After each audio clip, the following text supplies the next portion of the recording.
নমস্কার, দেখছেন কলকাতা টিভির সঙ্গে রয়েছে আমি স্বর্ণালী। শুরু করছি সংবাদ। সারাদিন শুরুতে যে খবরের দিকে নজর রাখবো, শেখ হাসিনা বিরোধী ছাত্রনেতা খুন, হাদির মৃত্যুতে উত্তপ্ত হয়ে উঠেছে বাংলাদেশ। জায়গায় জায়গায় বিক্ষোভ, আগুন, সংবাদপত্রের অফিসেও আগুন লাগানোর ঘটনা দেখতে পেয়েছি আমরা, ভাঙচুর দেখেছি ইতিমধ্যেই। এই ঘটনায় তোলপাড় হয়ে উঠেছে বাংলাদেশ। হাদির মৃত্যুতে আবারও উত্তপ্ত বাংলাদেশ। আমরা দেখেছিলাম গত বছরের যে ঘটনা, আমরা দেখেছিলাম যে জুলাই প্রোটেস্ট, আপনাদের স্মরণ থাকবে, এবং সেই ঘটনার পরে শেখ হাসিনা তিনি কিন্তু অগস্ট মাসেই আমরা দেখেছিলাম পদত্যাগ একদিকে যেমন করেছিলেন, দেশ ছেড়ে বেরিয়ে গিয়েছিলেন শেখ হাসিনা, এবং তার পরবর্তীতে কিছুদিনের জন্য শান্তি বজায় থাকলেও আবারও কিন্তু উত্তপ্ত হয়ে উঠল বাংলাদেশ। শেখ হাসিনা বিরোধী ছাত্রনেতা খুন, হাদির মৃত্যুতে উত্তপ্ত হয়ে উঠল বাংলাদেশ।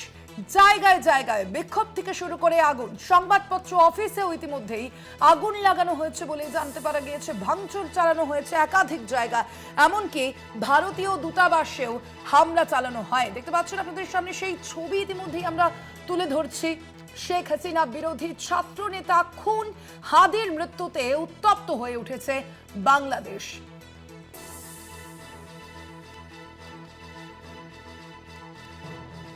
আমরা কথা বলবো এ নিয়ে। আমাদের সঙ্গে ফোন লাইনে রয়েছেন বাংলাদেশের প্রতিনিধি শাহিদুল হাসান। শাহিদুল, এই মুহূর্তে বাংলাদেশের কি পরিস্থিতি জানবো?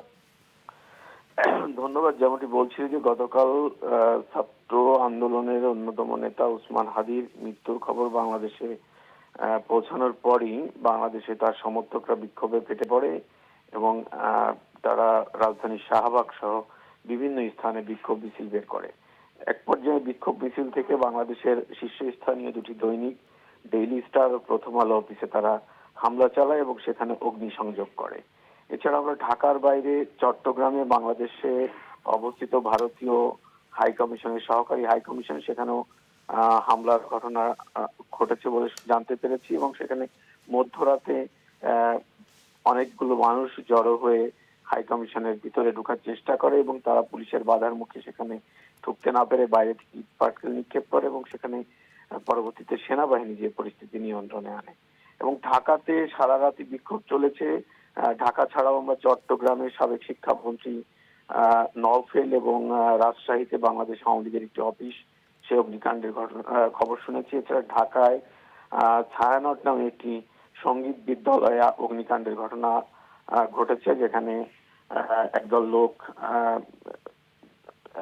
সেখানে যে অগ্নিকাণ্ডের ঘটনা ঘটায়। এছাড়া সারা রাতি ঢাকার বিভিন্ন স্থানে বিক্ষোভ এবং লোকজনকে জড়ো হতে দেখা গেছে এবং সকাল পর্যন্ত সেই বিক্ষোভ চলমান ছিল। শাহিদুল, আরো একটা বিষয় জানতে চাইবো তোমার কাছে, যে এই যে খুন হয়েছে, এই ঘটনার প্রসঙ্গে প্রশাসনিক কি পদক্ষেপ নেওয়া হয়েছে এখনো পর্যন্ত? দেখো, এই উসমান হাদিকে গুলি করা হয়েছিল গত শুক্রবারে, যে শুক্রবারে ঢাকার পল্টন এলাকায় একটি রিক্সা থেকে চলন্ত সাইকেল থেকে রিক্সায় অবস্থানরত হাদিকে গুলি করা হয় এবং সাথে সাথে তাকে ঢাকা মেডিকেল কলেজ হসপিটালে ভর্তি করা হয়। পরবর্তীতে তাকে উন্নত চিকিৎসার জন্য সিঙ্গাপুরে নেওয়া হয়েছে। ঠিক তার পরপরই তাকে গুলি করার কিছুক্ষণ পরেই এ বিষয়ে অভিযানের নামে ঢাকার পুলিশ এবং এ পর্যন্ত প্রায় 6 জনকে এই ঘটনায় অ্যারেস্ট করা হয়েছে এবং বলা হচ্ছে যে এই ঘটনার যে মূল অভিযুক্ত ফয়সাল, সে দেশ ছেড়ে পালিয়ে গেছে। এখন পর্যন্ত এই মামলা এভাবেই তদন্ত চলছে এবং সরকারের পক্ষ থেকে গতকাল বলা হয়েছে যে সর্বোচ্চ শাস্তি এবং অপরাধীদের যেখানেই থাকুক সেখান থেকে খুঁজে বের করার চেষ্টা করা হচ্ছে। ধন্যবাদ তোমায়। আমরা কথা বলছিলাম, ফোন লাইনে ছিলেন আমাদের ঢাকার প্রতিনিধি শাহিদুল হাসান।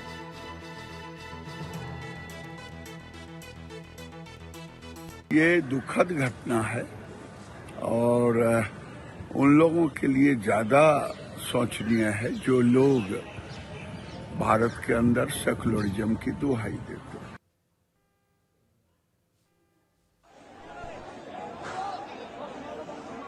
বাংলাদেশের ঘটনার দিকে আমাদের নজর রয়েছে। সংবাদপত্র অফিসে ইতিমধ্যে আগুন ভাঙচুরের ঘটনা ঘটেছে আপনাদের